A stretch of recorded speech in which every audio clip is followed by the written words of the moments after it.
Hello and welcome to my presentation. I am Dr. Oyetola Emmanuel-Ebikake. You can call me Tola for short. I am a senior lecturer at the University of Hertfordshire Business School Online, and today I am presenting to you the innovation idea that we employ in order to provide an internationalization experience for our students at home.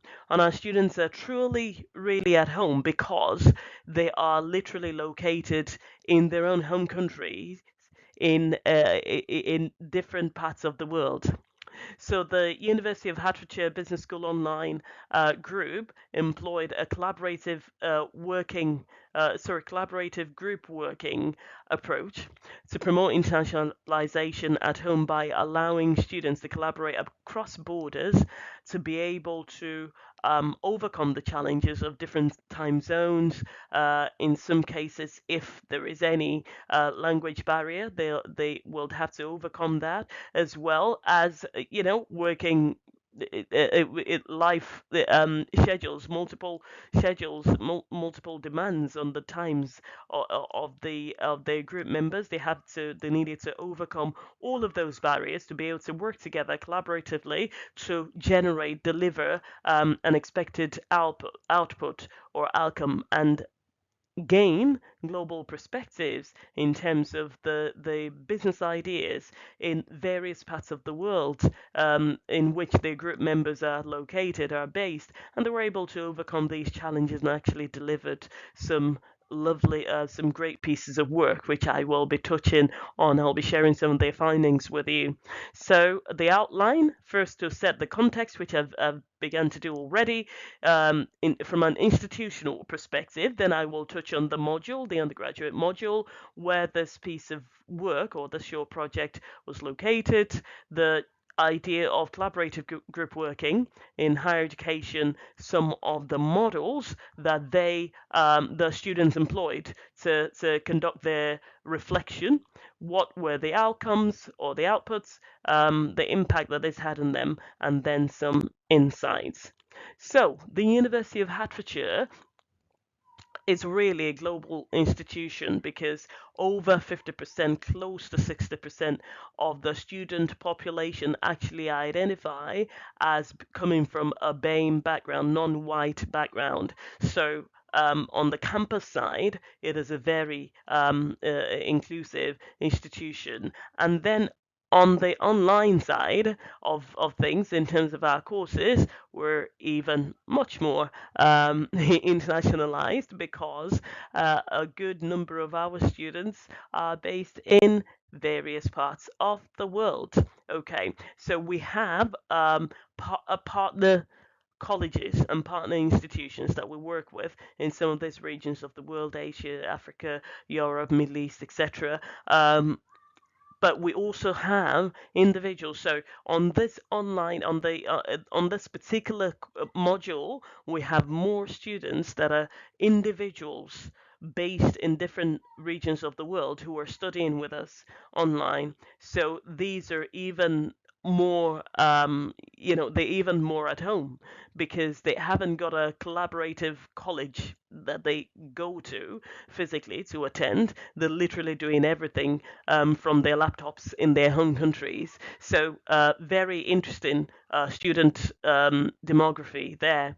Now the task that they were so this task is located, or it was run on an undergraduate level 6 degree program, and for this module they had two assessments. So the first assessment was for them to exercise their creativity and innovation by developing new ideas. So they were required to prepare an investment case, which is a business case for the executive team of a particular hotel group who were looking to diversify due to challenges within their sector. They were looking to diversify to other sectors, and they, to that effect, they provided a particular fixed budget for the student group, for the business investment groups, the student groups, to do some work, international teams, to do some research, do some analysis, and then present the best business idea that a group could come up with to the executive board of the company. And they were expected to work their way through it, to go through a process. So initially, they were expected to come up with as many ideas as possible, and then go through, using brainstorming, etc., and then go through a process of refining. So they needed to conduct qualitative research, quantitative research, sector analysis, cultural awareness kind of analysis as well, to ensure that they were able to they needed to support their ideas. They needed to provide qualitative and quantitative justifications for this particular, for the business ideas that they were proposing. And as we know, in UK higher education, professional bodies, QAA, and other bodies, and institutional level as well, have validated collaborative group working as a powerful tool for students to work together in small groups in order to achieve a common goal. Now, in this case, the common goal was very important because it was an assessed piece of work, so their overall grade will be affected by this particular the outcome of this process. So, as I said, the first assessment was to come up with the business ideas, and then that was followed by reflection, which I will tell you, and the reflection is what gives us an idea of the impact that this had on them. So there were virtual collaborating groups because they were only working virtually. They needed to work in multidisciplinary and multicultural teams to produce that business case, and they also were required to reflect upon their experience to assess their team working ability and to be able to understand the value that they had been able to generate, the value added as a result of going through this exercise.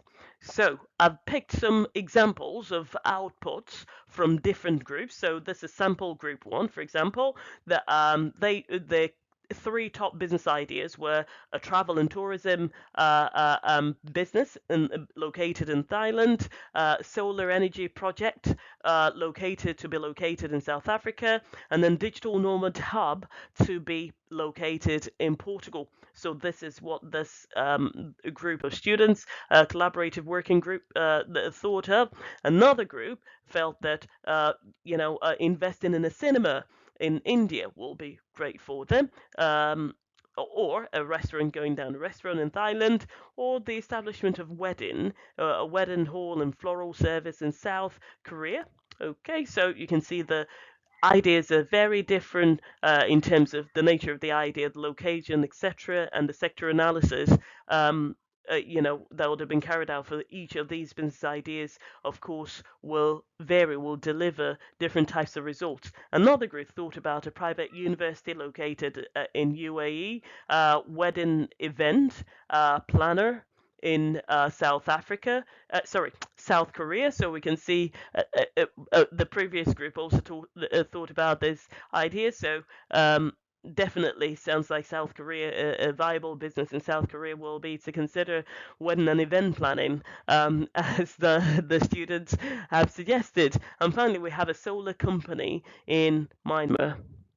Okay, another group felt that an air purification or air purifier business in China will be a great one. So that's the one with the picture in the living room picture.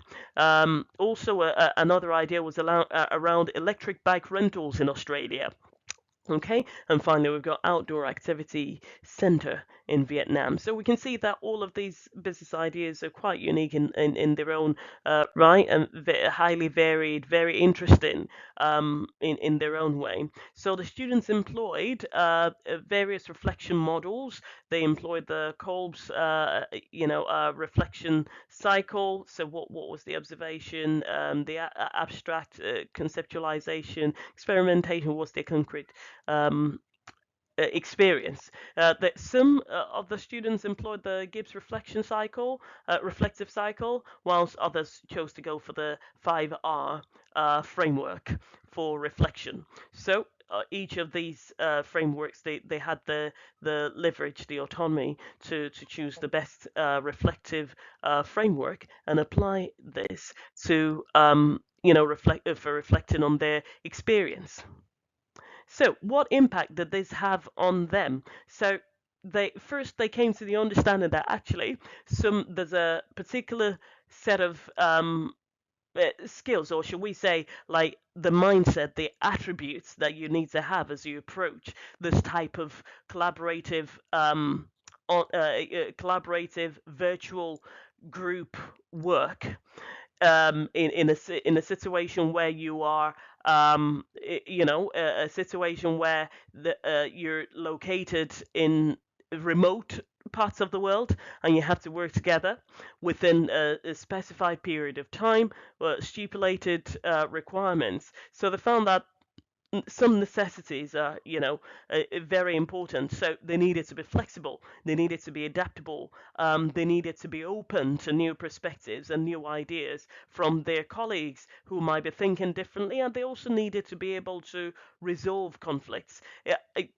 And just looking at the list, or the variety of the business ideas which each of them would have suggested to the group, and the variety of the sector information, the cultural justification behind these business ideas, those are absolute necessities to be able to work together. They also face challenges, by the way. So some of them recorded initial anxiety towards the fact that you don't know who you're working with.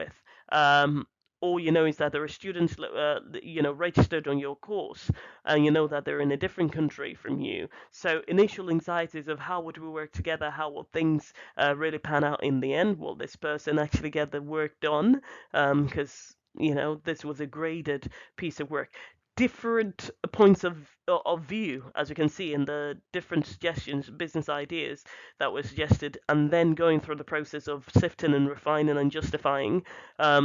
Working to tight deadlines, so that was also an important one. On even participation by peers, different working styles. So all of these, it's interesting that all of these challenges are absolutely valid, even if you were working with somebody located in the same country, same city, and in the same working the